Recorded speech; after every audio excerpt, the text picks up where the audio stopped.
Naku, kawawa naman si Congressman Abante mga kababayan. Dahil ang kanyang speech na patungkol ho sa kanyang, sinasambang Panginoon o sinasamba nating Panginoon, pero ito si Abante is hindi ho ito bulaang propeta ho ito, ay bulaang pastor pala, mga kababayan, oo. Pinagtawanan siya ng ating mga kababayang Pilipino dahil talagang tinutukoy niya sa kanyang mga speech si VP Sara Duterte.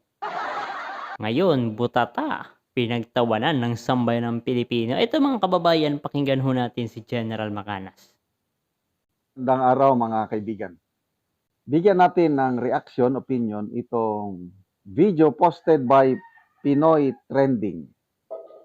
Title, Representative Abante o Bishop Abante. Ibinahagi ang salita ng Diyos sa impeachment hearing. Oh, grabe oh. Talagang hindi magpatalo. Kailangang gampanan niya ang kanyang trabaho na bishop. Baptist bishop ito Hindi siya bishop ng kung ano-anong grupo. Baptist. I don't know kung mga kaibigan kong Baptist, tuwan-tuwa sila, very proud sila na may isang Baptist congressman na nagbabahagi ng salita ng Diyos sa impeachment trial.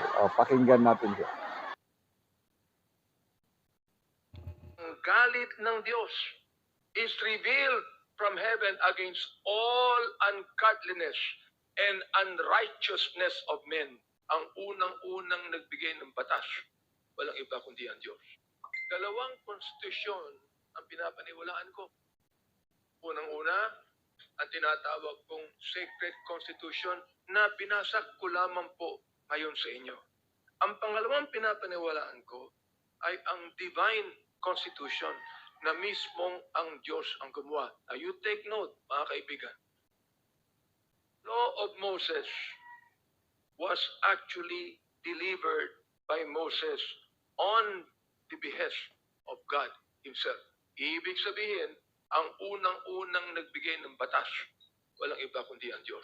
Palagay ko naman, tayong lahat dito, walang pasubali na naniniwala sa Diyos. Hindi po ba? Now, ano po nakalagay sa Divine Constitution na tinatawag kong Biblia? Ye shall know the truth, and the truth shall set you free. Of course, sa amin, sa theology, pag pinag-uusapan ng theological knowledge, ang pinag-uusapan pong truth dito ang Panginoong Jesucristo. But common knowledge will tell us the truth can be anything that people should know. Because only the truth, when people know it, can the whole nation be set free. And those who are guilty can be penalized. Yun po nakalagay. Ye shall know the truth, and the truth shall set you free. Naniniwala po ako in the judgment of God. Katulad na paniniwala ko in the judgment of human law. Naniniwala din po ako in the judgment of divine law. Ito po ang sinasabi sa Romans 1:18. For the wrath of God, ang galit ng Diyos, is revealed from heaven against all ungodliness and unrighteousness of men who hold the truth in unrighteousness. O, nakikita niyo ang sinasabi ng Biblia, mayroong mga taong hinahawakan ng katotohanan, ginagamit sa kalokohan. Oho, yun ang ating sinasabi ngayon. Tingnan niyo kung gaano katakin ang unang-unang... Ayun. So, ito lang ang comment ko niyan. Salita ng Panginoon. Not everyone who calls on me, Lord, Lord, will enter the kingdom of heaven, but only those who follow or are doing the will of my Father God in heaven. Yes, tama itong sinasabi ni General Macanas. Itong pahayag ni Congressman Abante mga kababayan. Itong bulaang pastor. Yan nga nakasalagay ho sa Bible, no? Hindi lahat ng magtatawag sa akin ng Panginoon, Panginoon ay makakapasok sa kalangitan, kundi iyon lamang sumusunod, tumatalima sa kautusan ng Diyos. Eto mga kababayan, tumatalima ba ito si Congressman Abante? Nako! Hindi porke nagsasalita ka nagbabahagi ka ng salita ng Diyos, tunay ka ng alagad ng Diyos. Kasi, even the devil, Yes. si Satanas mismo, kabisado rin niya ang Biblia. Yung temptation ng Panginoong Hesus nung nag-fasting siya. 40 days yun. Pangalawang temptation. Sabi ng Diablo, yun sa kasulatan, hindi pababayaan ng Diyos na masaktan ka. Kaya tumalon ka dyan. Sabi niya, galing sa templo. Tumalon ka. Dahil sasaluin ka ng manghel. Hindi ka masasaktan. Yun. I think sa keynote ni Satanas sa Proverbs ata yun o Psalm. Kung ganon. Ito ang sagot ng Panginoon na isulat na test the Lord your God. Hindi porke nagsasalita ka ng salita ng Diyos, Banal ka na. ano ba? Yung, sabi ng Panginoon, these people honor me with their lips, but their heart is far away from me. Aming mga peking preachers ngayon, Nagkalat na ho mga kababayan, peking preacher, no? Sabi, ito yung nasa Bible din ho ito mga kababayan, no? Kaya sabi ng Panginoon na mag-ingat ho tayo sa libadura ng mga pariseo. Yan ho yun, mag-ingat tayo sa mga salita ng mga peking pastor. are false prophets. Yan yung isa sa mga indication na in the last days, false teachers, false prophets will arise. Yes. Kaya mag-ingat po tayo. Sunday ngayon, nagsimba. We have the right to choose saan tayo magsimba. Yung iba, nag-ano lang sa TV, nakikinig sa preaching. Ako, nabiktima ako niyan. Nanonood ako sa TV, ang galing niyang preacher. Only to find out, false teacher pala, false prophets. How do we know? Sino-sino yung mga false teachers, mga false prophets? E di magbasa tayo ng Biblia. Tama. Dapat yung sinasabi ng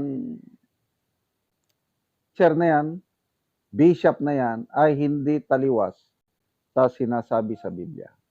You will know them by their fruits. A good tree will bear good fruit. Lifestyle. Tingnan nyo ang lifestyle. Dito pa lamang mga kababayan sa nagiging lifestyle ni Congressman Abante. Wala na. Iba na ho. Sa relo pa lamang o iba't ibang relo ho yung sinusuot dito paminsan-minsan, no? Milyones na mga kababayan. Magkano lang naman ho ang ano nito? Yung sahod ng pagiging congressman, no? O, di ba?